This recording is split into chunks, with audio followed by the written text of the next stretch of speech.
Pour ce panel, là, ça va être difficile pour moi de rester assis. Vous m'avez vu bouger tantôt tout le long. Là, je suis très dynamique.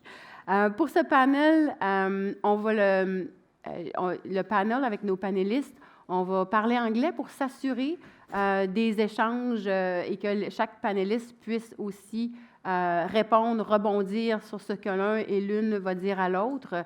Donc, c'est pour seulement un mécanisme ou un processus de facilitation.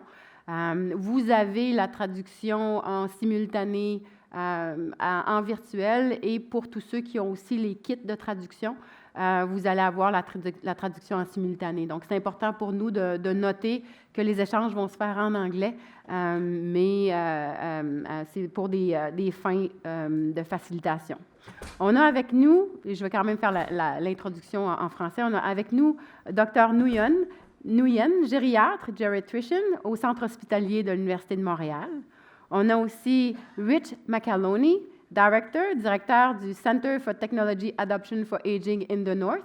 Donc, c'est le directeur d'un des pôles d'innovation que j'ai présenté précédemment. On a également Sandra McKay, vice-présidente Recherche et Innovation, Vice President Research and Innovation for VHA Home Healthcare. Et donc, je veux prendre le temps qu'ils s'introduisent, qu'ils se présentent un et une après l'autre à vous, l'audience. On peut commencer par Dr. Nguyen. Je vais y aller comme ça et je vais aussi modifier un peu qui va parler en premier ou en deuxième dans ce panel. Dr. Nguyen. So, hi everyone, bonjour à tous. I'm, as was said, a geriatrician here. I'm also a researcher and epidemiologist at our research center. I also work as a medical expert and co-founder of a company called Geriatrician, who seeks to bring technology to older adults with cognitive impairment and facilities.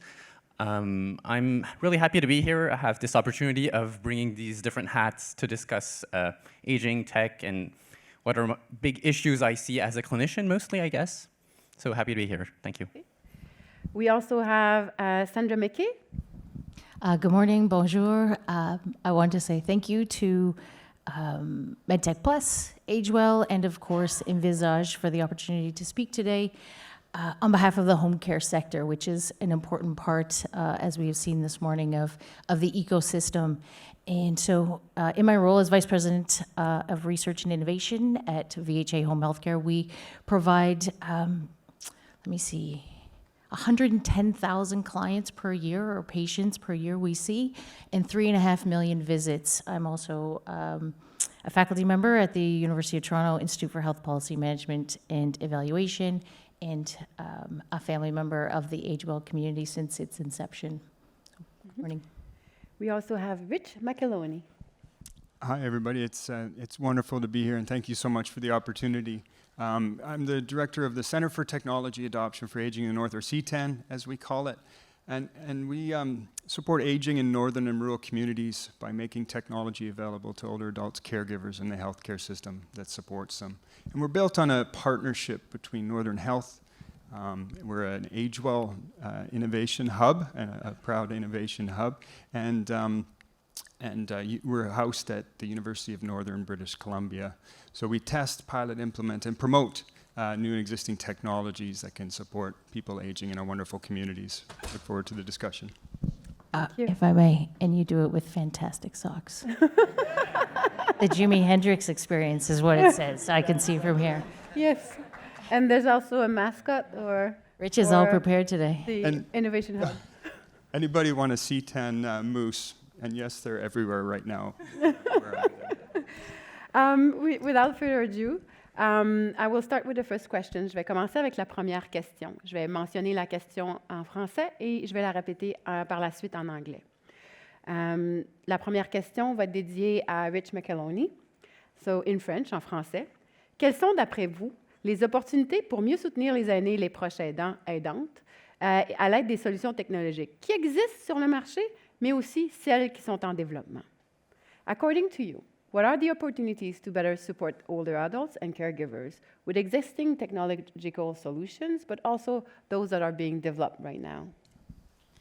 Yeah, that's a great question, and I think I look back to what Alex presented earlier. If you look at the startup map, for example, it's amazing to see all of the technologies. Maybe 5 or 6 years ago, that map would have been very sparsely populated. So the opportunities are there.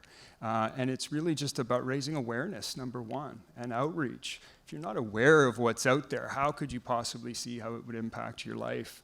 I think there's an opportunity to build stronger, longer-term service and supports to get technology out in the community. And sure, if there's an issue, it can be solved. And I think a huge opportunity, it's been fantastic to meet envisAGE's team and MedTech Plus and more people out here to leverage the capacity of this massive network on age tech, partnering with NRC Aging in Place, IRAP, AgeWell for years since inception, and meeting the partners out here. I think there's a massive untapped opportunity there. So I look forward to making these broader Canadian connections across Canada. Thank you. Bouncing back, Sandra, would you have anything to add here? I do. Actually, I think within the home care space, we are still waiting for the true digital revolution. We need more and better data that is sensitive, that can help inform decisions. I think that's the promise that age tech brings, not only for clients, families, and clinicians, but the idea that the unknown can be known and that we can use these tools to predict what or anticipate changes in clinical trajectories that will allow clients, families, and clinicians to better support individuals who we know are living in the community longer and are more complex than they've ever been. And there's no reason to think that that is going to change. So I think there's tremendous opportunities around the around opportunities for safety related, but so identifying changes in patterns, rare events, so alerts and notifications. So I think the opportunity to provide much better detailed information will be well met by clients, families, and of course, clinicians. Dr. Nguyen? It's always hard to be the third one to speak after such great answers, but just a few thoughts, maybe from a clinical side, I would say. So of course, starting with the demographic side, of course, there's the opportunity of populational aging, right? We're expecting, as we all know here, such large numbers of older adults, and especially the oldest old, say 85 and over, who needs more support and care than those, say 65, 75. Maybe on two levels, I guess I would add. The first is, and maybe surrounding the older adult themselves, right? So one is the caregivers, les proches aidants, right? I think it's an interesting thing that les proches aidants, caregivers, don't have such a, have a high level of technological adoption, more than, say, proches aidants, caregivers 10 years ago. So I think that's something that needs to be leveraged a bit more. And if I take it to what I do on a daily basis, which is see patients as a clinician with our interdisciplinary team, so physiotherapists, occupational, et cetera, nurses, orderlies, it's integration with them. Because, of course, again, I don't speak about all adults here, but those with cognitive impairment, they always have people around them, right? Essentially, you can't replace all of that with technology, although we must. A part of it, there still remains humans, and these humans need as much attention as the older adult, if not sometimes even more. So I think that might be an area where I don't see us thinking enough about actually integrating all of that into a solution or a proposal that accounts for different needs of each people, different ways of working, and it's really hard. Implementing new solutions in healthcare is a challenge in itself, and I would argue with cognitive impairment, caregivers, it's a bigger challenge, and again, an opportunity. Yeah, but what I hear also from us, from you three, is there's a gap though. There's technologies, there's knowledge from the network. It is well disseminated in some point, but how can that knowledge or opportunity to gain technology or access technology in the home can be better transferred to older adults, caregivers, and like you're saying, even the professional, the healthcare worker within their own setting. You were talking, Rich, about the age tech map that today is amazing to see. We see it pass through our network, but how does that get into the people's home? And I do hear the message, and I think that's something that we have to take into account as well. Thank you very much. I'll see in French for our second question. And what we will have also for this panel is a time for Q&As at the end from the one that are remote and also from the audience. So you'll be able to see that we have 2 microphones on the side here. Alors, la deuxième question. À votre avis, qu'est-ce qui semble limiter les solutions technologiques d'avoir un impact plus positif sur la vie des aînés? Donc, what do you think has prevented technology from having more of a positive impact on the lives of older adults? Because we do know that some are used, but what has prevented this large Armageddon of positive changes that we are all seeking for? Sandra? I think, by and large, it's a failure of adoption. I think we have demonstrated today that there's a great network of inventors, entrepreneurs, individuals who are creating great solutions. But the failure of adoption is one that I'm hopeful we'll tackle with this new combined collaboration or partnership. And I think for a home care agency, I'm particularly hopeful because of the improvements that we've made around things like portability of devices, wireless sensing technologies, our ability to transfer data from the home back to a data center securely, the approach to having Wi-Fi across the country. These are all fundamental barriers to implementation in the home.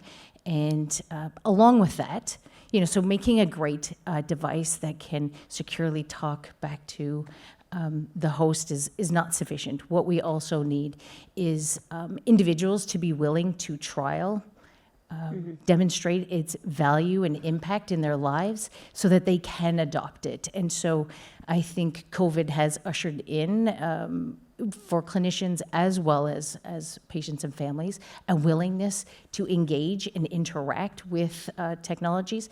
And certainly in Ontario, there is a tremendous amount of system-level change, which also needs to support this work. So issues related to legislation, regulations, policies.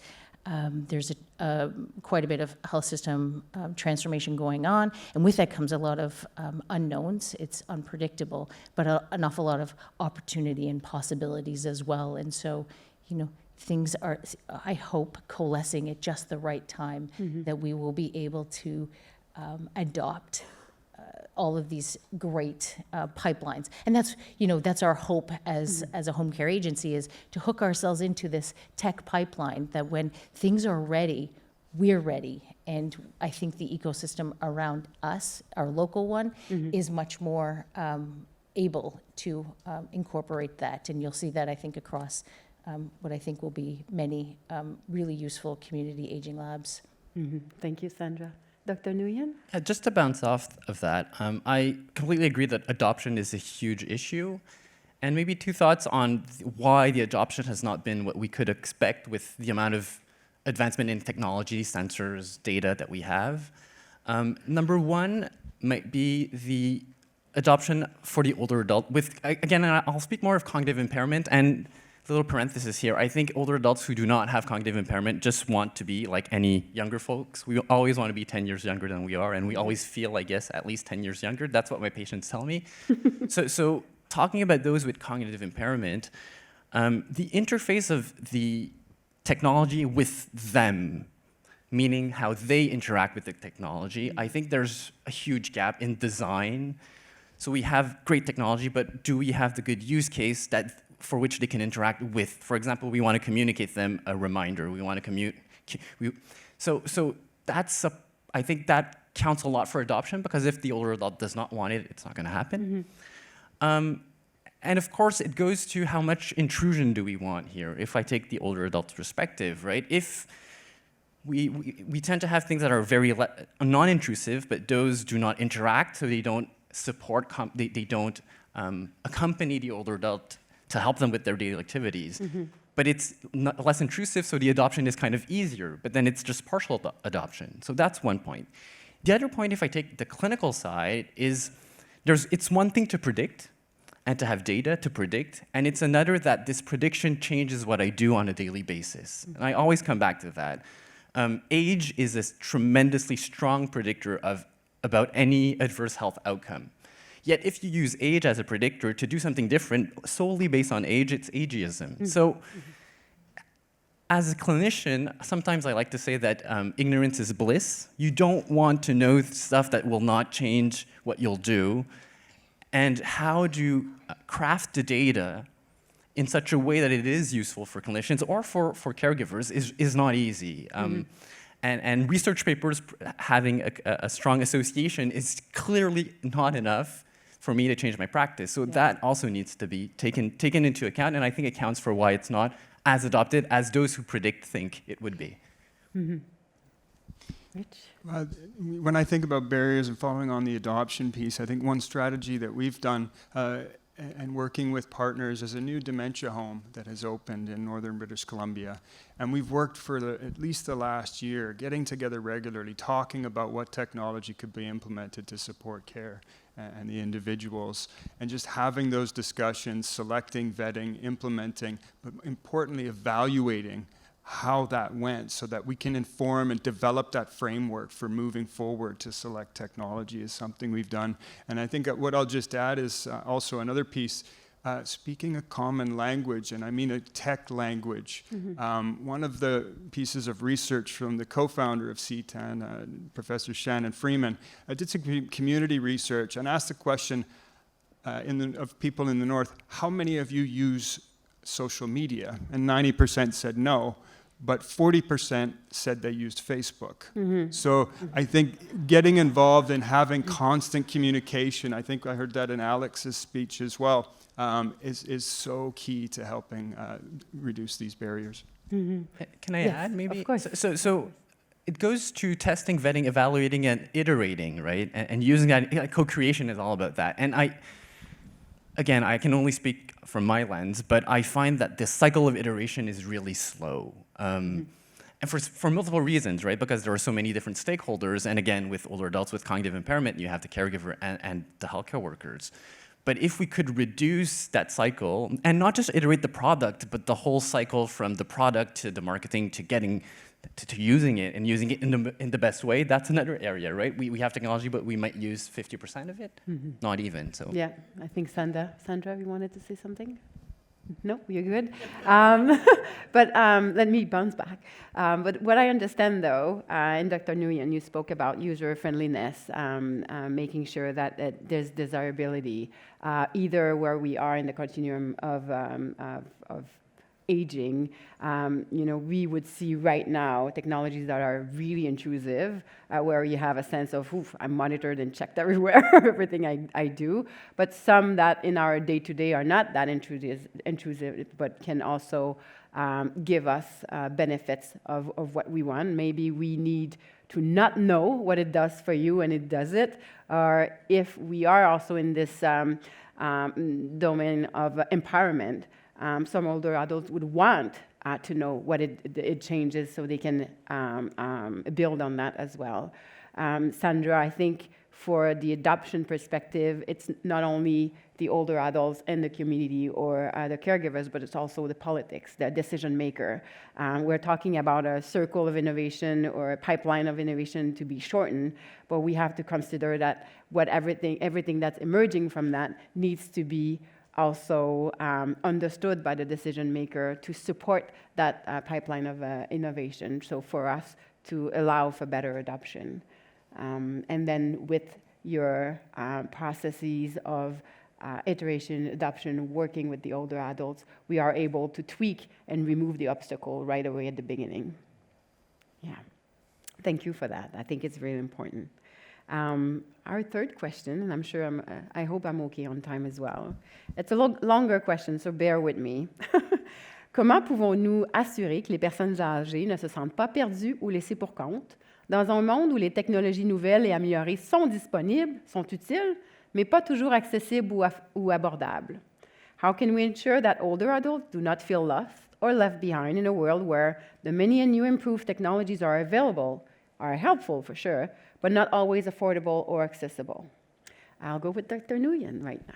So again, with the lens of cognitive impairment, at UGERA, we had someone write an email, and I do monitor almost all emails just to get a feel of how people talk on the ground, right? And someone was asking, does this phone that you sell actually ask people, is it a single button dial on the picture of the person, or do you have to press dial and then press the other picture? Mm-hmm. So it's just to say how designing for people with cognitive impairment can be challenging, and how precise, or a slight little difference that makes no difference to most of us, makes a tremendous difference to older adults.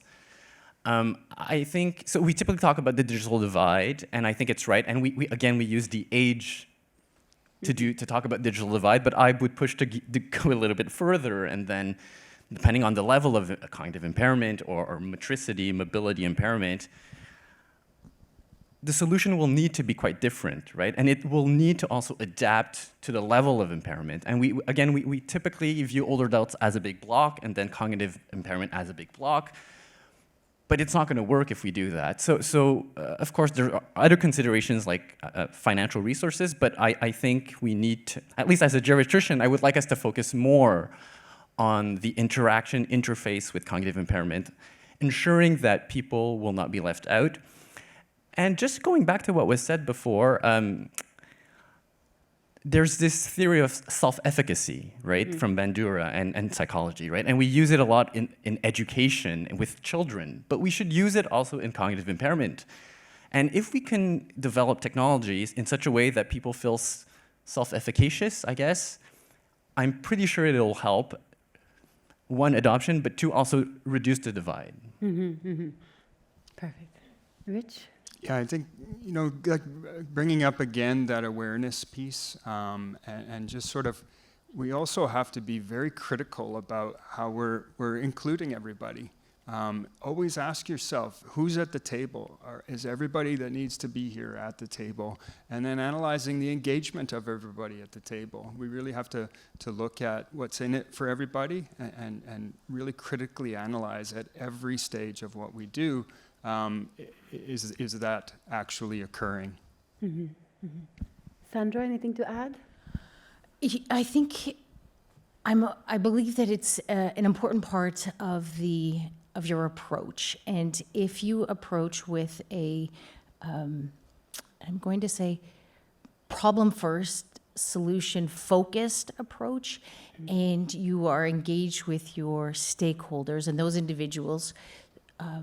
You create use cases based on those individuals that you're communicating with, and being sure that being aware of issues related to equity and inclusion. Diversity is all around us, and we can define it in many ways. It can be by age, it can be by social status, it can be immigrants. It's really about being very mindful in our approach and making fewer assumptions. And I think that always takes time and a thoughtfulness that I believe is much more, we're all more aware these days. And I think that we ought to continue and hold one another to those standards to say, wait, as Rich has said, who isn't here? Who does this exclude? Are we okay with that? Are we tolerant of that? And that comes up in many ways, in certainly, as I say, in the design process, certainly around, who are you designing for? Tall, short, it's, like, as I said, diversity and inclusion is multifaceted, but the awareness of it is fundamental, I think, to a change for all of us. So there's the awareness of making sure that we adhere to those values, but that any component or segment of the network, the enterprise, the researchers have a say, but make sure that that's taken into account. But I think that the business model, or what we put in the market, is quite important as well, in terms of not leaving anybody behind. We're even now in that world talking for internet access for all, and it's a big and huge conversation that we have amongst ourselves, but also for government. But that in itself would help for accessibility and making sure that nobody's get lost. But in terms of designing the technology, can the technology be dynamic and progress with the older adults in the continuum of aging. That's interesting to see if we could see that in any tech that we would have on the market. I think that's idea. We want creativity, but we have to get there from research for sure, from collaboration and innovation hub that are also documenting and looking at how it can be put together. But I do think that there's accountability for all as well, because we can think about not leaving people behind in a decision maker perspective, in a research perspective, or clinician perspective. But I think that every piece of that network needs to take accountability for that. Thank you very much for that as well. One of our last question here, also a long one. We like long questions. And it's also more focused on what we're all here today for envisAGE. So envisAGE vise à réunir des parties prenantes qui sont certainement engagées dans l'amélioration de la vie des aînés, mais qui ont chacune leur façon de travailler, dans leurs projets, leurs objectifs, leurs priorités et les projets collaboratifs qui vont aussi se développer.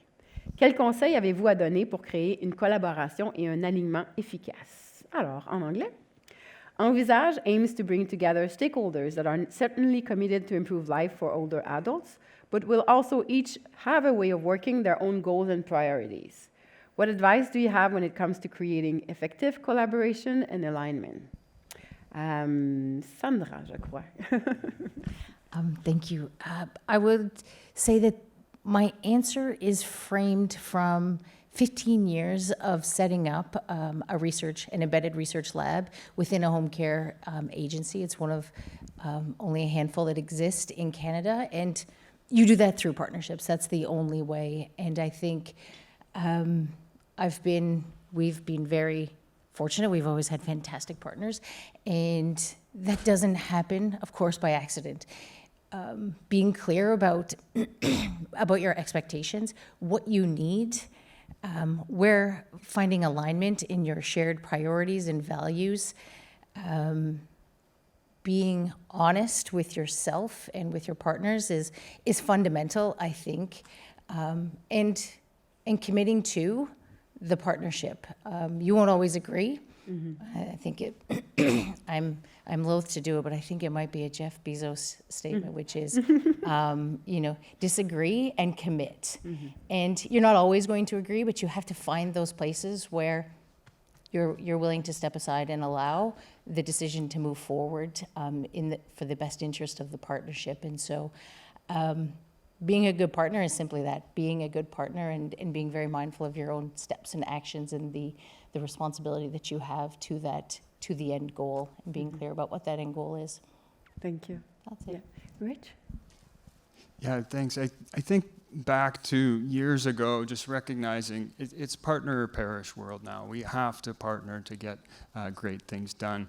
For me, it comes down to truth and honesty and just constant communications. Things rarely go exactly as planned, so if you're communicating properly along the way, you can make that happen. And I think one thing came to mind, especially being here yesterday and interacting with everybody, just fun. Also, try to have fun. But it makes me think of remembering why we're doing this. And I think about my mom, and a shout out to my mom back in northern British Columbia. It's pretty tough right now. It's icy. You can't go outside much. So we're trying to get technology implemented to support people aging. So my mom now has a little bike that she can work on inside, and we spent months together learning that dreaded TV remote. And I just got to say, she now surfs Netflix and binges more than I do. So well done. Kudos to my mom, and just remembering why we're all doing this. Mm-hmm. Dr. Nguyen. I'll say it's a bit philosophical stance here, but to me, I guess every problem worth solving now, with all the technology that we have and all the knowledge that we have, is complex in itself. And I think aging, cognitive impairment are complex problems. So I guess number one is to not despair. And I think that from the geriatrician side, that sometimes it's very easy to despair and say, well, there's nothing to be done, it's impossible to do. So knowing that empowers us, I guess, to try twice as hard, to know that it's not going to be easy. So that's one point. The second is, as a geriatrician, we're fortunate enough that in our training, we're a bit of social worker, a bit of a physiotherapist, a bit of an occupational therapist, and we work with nurses. And so I think we kind of develop a common understanding of how people use words and what they mean when they say something. Mm-hmm. And because, again, aging is complex, sometimes people don't use the same language, and it might be Facebook, social media, but it can also be what it means to be cognitively impaired. For some, it'll be terminal disease. For some, it'll be this little impairment that makes them unable to use an iPhone very quickly. And then mobility impairment, what is that? What's the level of it? So I think there really needs to be a shared understanding of what we're discussing, of the use case, of what we're aiming, who we're serving, or else it's all going to be muddled. And again, then we'll despair. But I think this, and I'll end with this, we typically think of partnerships as, to the minimum, just working together. Mm-hmm. But in the professions education, we call that multidisciplinaire, so multidisciplinary work, right? We all work together. But interdisciplinary work has this idea that together we create something that we could not have created if we had not worked together. Mm-hmm. And I think that's the standard we need to hold ourselves accountable to. It can't just be, well, you're doing your stuff, I'm doing my stuff, it adds up. It needs to be interactive and being more. Yeah. So I think that if we can do that more, mm-hmm. we'll do better. Yes. Good lessons for us as a network, for envisAGE, and for anybody that will work together. I really want to thank you for answering those questions. I just want to make sure, do we have a bit of time for questions from the audience? I think we have a few minutes for questions from the audience, and mm-hmm. as well we have people online that can write down their question into the comments section, and we'll have people reading it so that our panelists could respond to them. So maybe 3 questions from the room and 1 question or 2 from the online presence. Donc, nous avons le temps pour une période de questions, peut-être 3 questions dans la salle et quelques questions aussi pour les gens en virtuel. Merci. Merci, José. I think we have... Hi, Sabrina. Hi. Brenda Irwin, Managing Director for the Relentless Venture Fund. I've been a healthcare investor for over 20 years. I'm also on the board of directors for MedTech Plus, so it's delightful to be here. I have a question that I am not sure who to direct this to, but I'd love to have individual responses if possible. As an investor with innovation in health, one of the first questions that we ask is, who's going to pay for this? So in terms of barriers to adoption, I'm wondering if you have direct experience in innovation that hasn't moved forward because there hasn't been a clear path to reimbursement.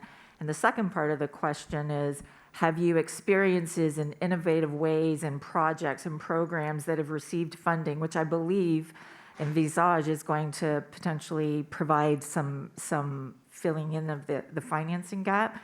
I'd love to hear your experiences around that, reimbursement fundamentally being a barrier to adoption. Mm-hmm. The floor is yours.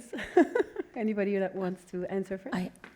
I do have an example of a very promising technologies, medication management, which is a very common task that is performed by personal support workers, sometimes 2 and 3 times daily. And knowing the healthcare crisis that we have around staffing, this is a solution that we should be able to solve.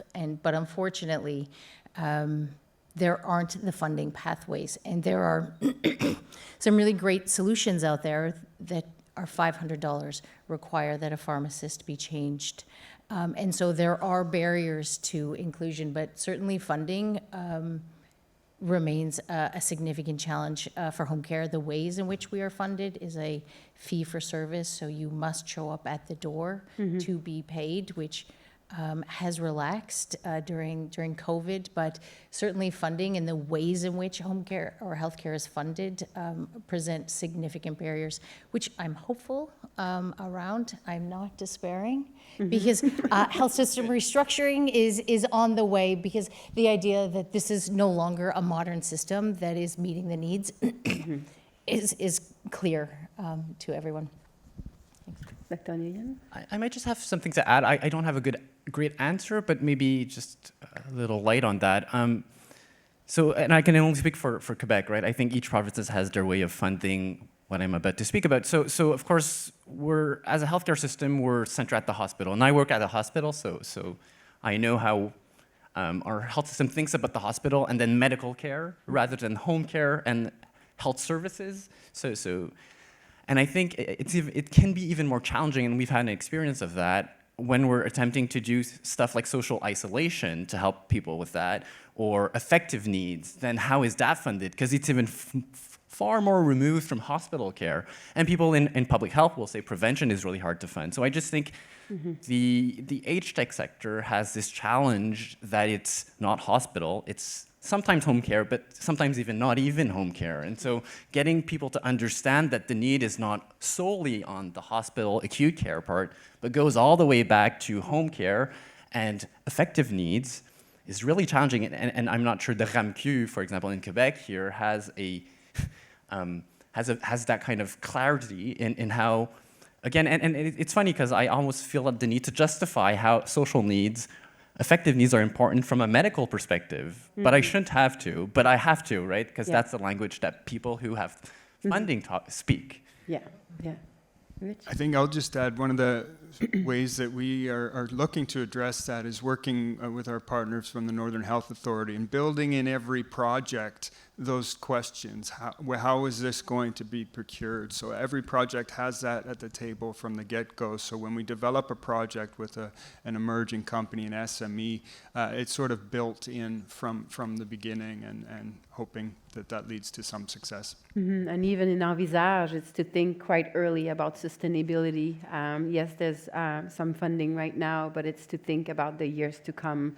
And that's really important as well. And that's why we have a big call out for, other organization, big enterprise, and also government decision maker to think differently. And yes, it's not only hospital care, but it's also the staying at home. And that's what's important. I think we have the time for another question. Yes, thank you. And congratulations to the team on a wonderful event. My name is Anne-Marie Wright. I am a partner of HWell. I have a company called You're Unlimited, and fundamentally we shine a light on products, services, solutions for an aging population. We really celebrate innovation and create awareness and education around those products. My question to the team is very much related to the subject of who we're designing for today, and it's picking up on the last question as well. Globally, we see that there is a world of consumers who are willing to pay for products that allow them to age beautifully. So we always expect that the system is going to pay for these things. So my question, and I saw it on one of the strategic imperatives, was what is the emphasis as we look at age tech and looking at preventative wellness style solutions as opposed to solutions that are trying to fix problems that we fundamentally see for people who are, whether they're cognitively impaired, et cetera. So I think there has to be a balance and a bigger ask around this issue of who are we designing for. There's a world of people who are 45 plus who want to age to well over 100. And I think some of the work needs to be focused there. Exactly. Yes. So, Anybody would want to add to what was just informed here? I think there's a lot of data that suggests individuals overwhelmingly want to stay at home. So we've got the buy-in, clearly. If we have products and services that we wish for them to adopt, that needs to be the hook, and to help them see themselves as important participants in that.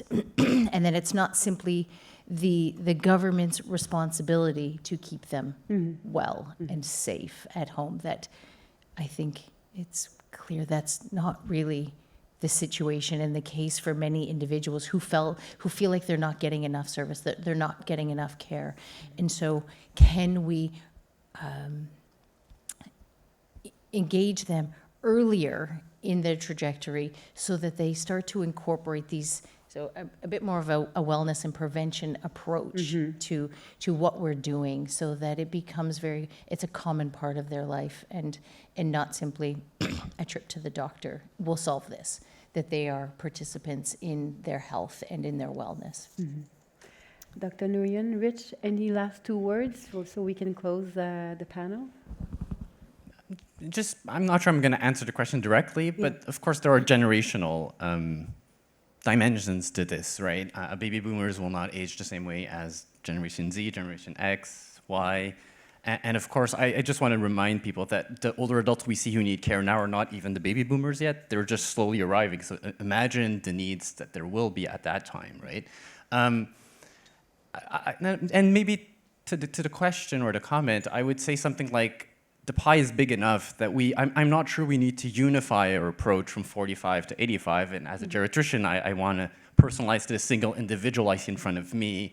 Of course, that's not a business model, but what's the best way to combine subsets and needs and population, depending on their chronic conditions, et cetera, that would allow to have a business model and then be tailored enough that it all works out. So I would caution us from wanting to be too uniform, sharing a common enough language that we do something that matters, but not just the fine limit between those two. Being too uniform, then you're muddled, and then being not uniform enough, then you just don't have a business model. So to balance it with the personalization aspect. Rich, for the last word? I guess I'll just end by saying, congratulations to envisAGE. I look forward to future partnerships. And I think, together, all of us can create amazing aging. And I'm very optimistic about the future of aging in Canada. I'm really pleased to have the chance and the opportunity to be able to converse with you today and to have you in our panel. And I think we can give them a good round of applause.